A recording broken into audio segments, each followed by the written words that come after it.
What's up guys, aujourd'hui je passe une journée des playoffs avec les Ultras du CF Montréal. On se check live. Donc les gars, juste vous dire, il y a des règles très spécifiques à être ultra que j'ai pas toutes lues et je vais pas toutes lire. Mais en gros, c'est juste pas trop foutre la merde, en gros. Mais c'est juste intéressant. Alright, les gars, on est ici avec les gens de Jeunesse Ultra 514. Donc, ils vont nous parler un petit peu de c'est comment la culture ultra ici à Montréal, c'est comment ça s'est développé et puis tout ça. La culture ultra, ça implique juste de supporter ton club local avec, tu vois, un maximum de passion. C'est pas en mode on vient au stade, on s'assoit, tu vois, puis on regarde le match. C'est un peu d'être acteur dans le jeu. C'est agiter des drapeaux, chanter fort, puis juste appuyer l'équipe au max pendant 90 minutes. On se déplace à Toronto, on se déplace à New York, à Boston qu'on peut. Puis après, tu vois, la culture ultra, là, c'est à Montréal, ça a un historique. Ça a commencé en 2002 avec les Ultras Montréal.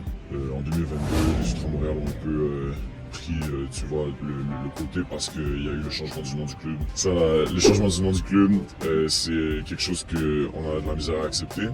Puis tu vois, depuis 2022, avec l'arrivée de Gabriel Gervais et le changement du logo, ça a un peu relancé le feu. Puis tu vois, le collectif Impact Montréal est né. Puis c'est le nom du COP maintenant de la section qui regroupe 4 sous-groupes. Et tu vois, ils se battent pour le retour du nom de l'Impact à l'intérieur du stade, mais tout en appuyant l'équipe pour pas faire mourir la culture ultra, parce que c'est quand même un gros historique à Montréal, puis il y a un gros potentiel ici. C'est quoi qui vous a motivé à commencer cette culture-là ultra? C'est une culture qu'on voit d'habitude plus en Europe. En MLS, c'est très nouveau, surtout que la MLS, c'est une ligue nouvelle. C'est quoi qui vous a motivé à commencer cette culture-là ici? Comment je le vois, c'est que c'est né du fait que Montréal est une ville qui est singulière en Amérique du Nord. C'est une ville qui a une influence européenne, par justement le fait qu'on parle français, le fait qu'on a beaucoup de cosmo, tu vois, c'est un peu cosmopolite.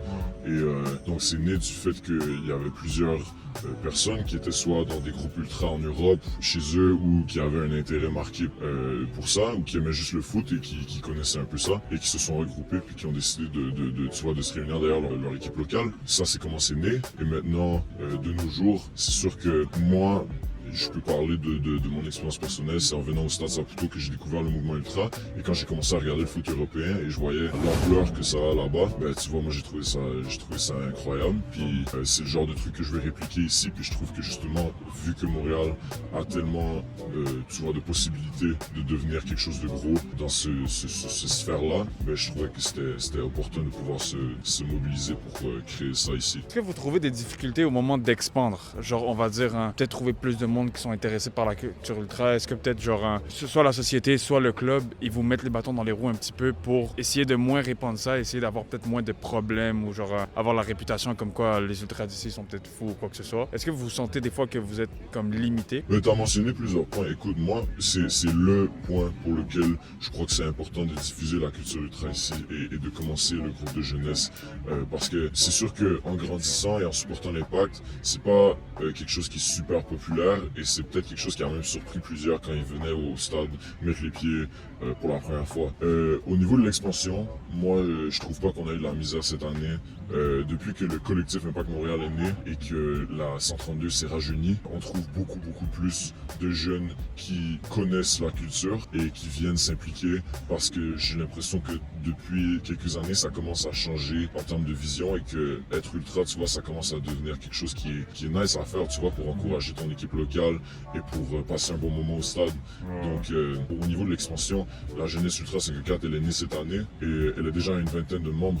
Et ça, c'est de 17 à 23 ans. C'est des gars qui sont au cégep, qui sont secondaires ici, même à l'Uni, et qui, tu vois, ils connaissaient déjà quand ils se sont commencés à venir en 132. Donc, au niveau de l'expansion, moi, je trouve que cette année, ça a été super positif et que, tu vois, c'est quelque chose de nice qu'on peut faire. Après, pour ce que le club nous met comme bâton dans les roues, c'est sûr qu'en MLS, c'est pas la ligue qui est la plus nice pour, tu vois, faire naître un groupe ultra. Ils sont extrêmement stricts sur l'usage de la pyro. Puis c'est quelque chose qu'on a défié plusieurs fois cette année. Tu vois, il y a un mois, le match a dû être arrêté parce qu'on a fait un gros craquage après 6 défaites de suite pour justement exprimer un peu notre mécontentement. Et c'est un peu le point catalyseur qui a commencé. C'est une séquence super de victoires et qui a rallié les joueurs et les fans ensemble. Tu vois, on n'a pas été sanctionné pour autant, tu vois, parce que le club a su reconnaître l'importance de ça.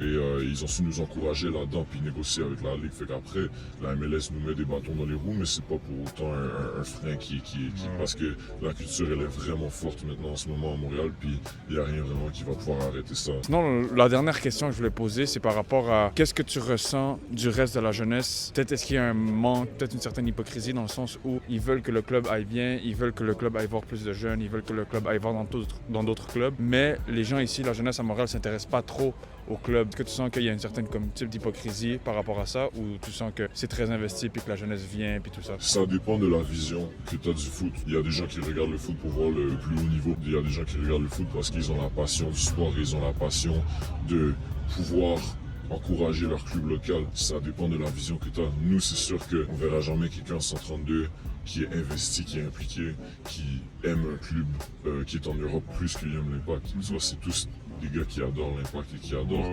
le club local. Mais pourtant, tu sais, ça n'empêche pas qu'il y en a certains qui ont découvert le foot à travers des clubs en Europe et qui ont réalisé que, merde, ça se donne ici aussi, tu vois. Donc, je vais pas commencer à, tu vois, insulter la jeunesse de Montréal parce qu'ils s'intéressent pas au club local. Tu vois, la MLS, c'est quand même un championnat qui est pas aussi fort que la Liga ou la Premier League. Mais après, c'est sûr que c'est notre devoir en tant que fan de foot de s'investir un petit peu pour le club local, tu vois, à la hauteur que toi tu le sens. Mais nous, c'est clair qu'on s'investit au max, puis on est là, tu vois. Parfait, mon gars. Ok, les gars, juste vous expliquer quick, là. Moi, je pensais que les Ultras, c'était un groupe de personnes qui se disaient « Yo, c'est quoi, aujourd'hui, on va les supporter. » Les Ultras, c'est vraiment... Les gens, ils die pour le club. Je pensais pas que la culture Ultra existait comme ça à Montréal, mais la culture Ultra existe comme ça à Montréal. Je suis agréablement surpris qu'il y a des gens qui se soucient que le club aille bien. Genre vraiment, se soucient... Actually, deep dans leur cœur, ils veulent que le club aille bien, ils vont tout faire pour que le club aille bien. Genre. Puis c'est exactement ça qu'il faut pour que le club il grow. Eux, ils vont peut-être foutre la pression pour que yo, check, il y a ce talent-là qui est fort et vous l'appelez pas, nanana, des trucs comme ça. Genre, c'est agréable à voir, mais c'est surprenant parce que je pensais pas que ça existait ici pour de vrai. Et je suis pas vraiment informé niveau foot au point de savoir qu'est-ce qui se passe dans les big leagues comme le CFFDL. Je suis plus informé niveau foot avec les ligues amateurs parce que c'est ça mon domaine, le domaine de travail que nous on fait avec Panika. Mais là, on voulait s'intéresser à qu'est-ce que la jeunesse a fait. Je suis juste choqué, comme c'est genre wow là. Comme jamais j'aurais eu le coup moi de faire un groupe parce que tu dis qu'est-ce que l'autre il va penser, qu'est-ce que l'autre il va penser ou quoi que ce soit. Eux, c'est juste des gens qui sont deeply in love avec Montréal, avec MTL. Et ils se sont dit, bon, on va supporter le club de notre ville. On aime le foot et on aime Montréal deep. On va supporter le club. Et bon, c'est pas, genre, ils font pas n'importe quoi, là. Comme c'est structuré. Il y a un président du groupe. Il parle avec le club. Ils ont des réunions avec le club. Bon, c'est genre, wow. Bon, en tout cas. Mais c'est vraiment surprenant.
match il est fini. Malheureusement, défaite du CF Montréal dans le premier match de playoff pour la qualification pour jouer contre Inter Miami. Mais pas grave, on a perdu. Mais les gars ont fait une esti de travail. C'était une esti de job. Ils ont pas lâché jusqu'à la fin. Et c'était vraiment un gros match à l'échiquier pour de rester vraiment nice. Donc les gars, on se regarde dans le prochain vlog comme d'habitude. Prenez soin de vous, peace.